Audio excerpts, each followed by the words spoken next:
Hi, it's Mr. Bennett here. How you going, guys? Today we're just going to do a couple of examples to do with speed and velocity. Just recap some of the information we do know though. If we're looking at kilometres per hour, metres per second, then what we need to do is we need to make sure that they are in the same units. So remember, when we're going from kilometres per hour, we have to divide by 3.6. And when we're going from metres per second to kilometres per hour, we have to times by 3.6. Now, you might have not seen this before, but velocity is equal to, now if you actually cover this thing here, then you've got S, which is displacement over time, okay? Or if you want to work out time, you could say time taken is equal to the displacement divided by the velocity.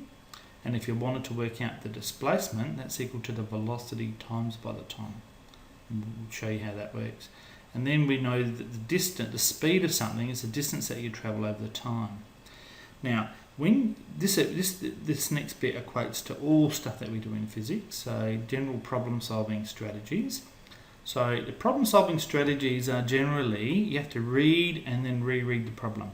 All right. So quite often when you read a problem first up, you won't exactly know what to do or what's required of you. So read the question, make some notes, maybe reread or highlight some stuff in the problem. Then you need to write down the information that's important and possibly draw a diagram. All right? Quite often there'll be a diagram given to you, but if not, you can draw your own diagram.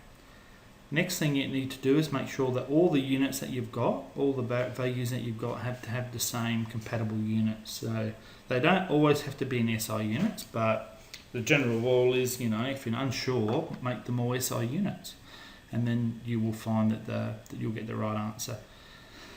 Once you've got all that information, you need to select the formula you want to use, and then it's a process of substituting it in there and solving that, and that's using some math skills that you've learnt. And then the last part of the process is to check your answer makes sense. And once you've worked out that that's an okay answer, then you need to present that in the correct format with the right sort of units. Now, if it's obviously something velocity, you need to give a direction as well.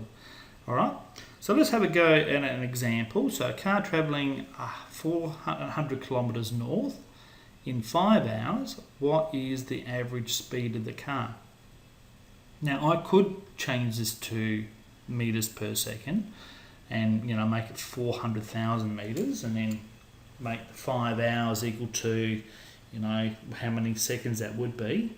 But kilometres per hour is actually an okay unit to use. So what I will do over here is I think I can just use the units that's given to me. Right, so I might write down that my distance, or S, is equal to 400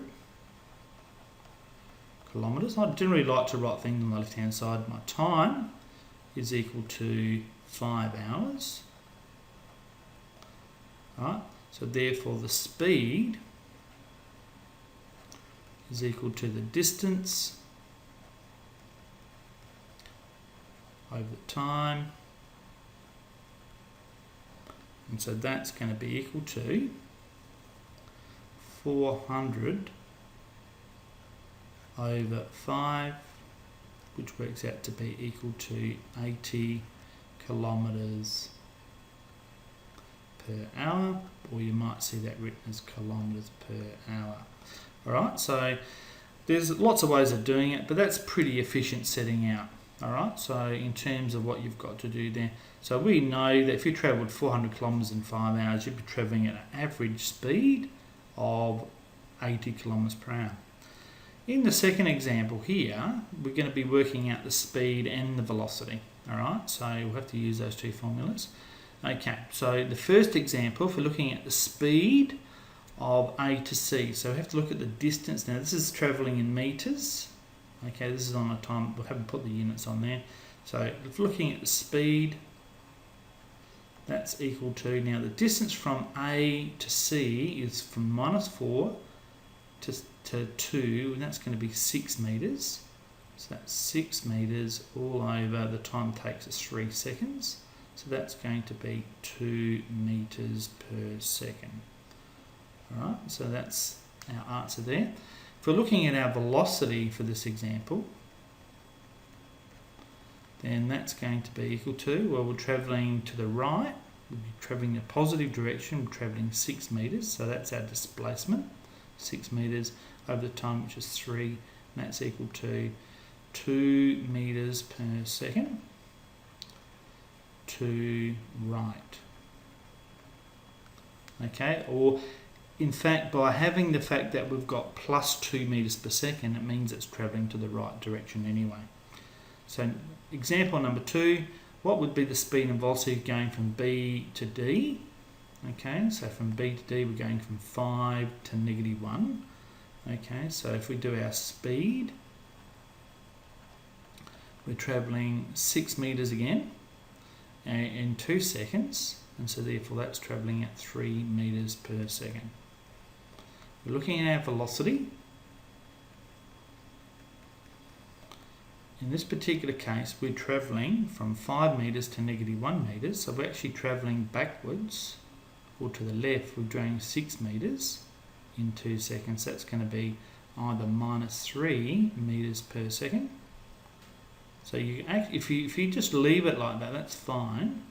Or you could say, or you'd say it's 3 metres per second to the left. Alright? That means the same thing as -3 metres per second. Alright, so up and down are, obviously up is positive, going downwards is negative in terms of the frame of reference. Now the next question says, what would be the speed and velocity if you go to A to C to B if it takes 3 seconds? So let's look at the diagram. A to C is going from -4 to 2, so that's going to be 6 metres. And then you're going back from 2 to -1, so that's another 3 metres. So you're travelling 9 metres, aren't you? That's the distance that you travel. Now the displacement from A to B, A to C to B, it's really like travelling from A to B. So that's really like travelling 3 metres to the right. Okay, so when we start looking at our speed's equal to our distance travelled, the total distance travelled, which is 9 metres in 3 seconds, so that's going to be 3 metres per second, and we don't have any direction associated with that. Our velocity is our displacement, so it's actually travelled 9 metres, but from the starting position to the finishing position, right, away as the crow flies. Right, so if you imagine you shut your eyes at A and you open your eyes again at B, you go, oh, I've only travelled 3 metres to the right. Okay, so our velocity is going to be 3 over 3, which is equal to 1 metres per second. Right, or you might want to write that 1 metre per second to the right. Okay, so you get the idea about the velocity having to have a direction associated with it. If we don't write that, +1 means it's going to the right or it's going up. Negative means it's going to the left or going down in the frame of reference. Alright, so I hope this sort of is pretty clear for you to have a go at some of these questions out of your textbook. And if you refer to the exercises in your thing, then that's what you'll need to do. I'll talk to you in class. Bye.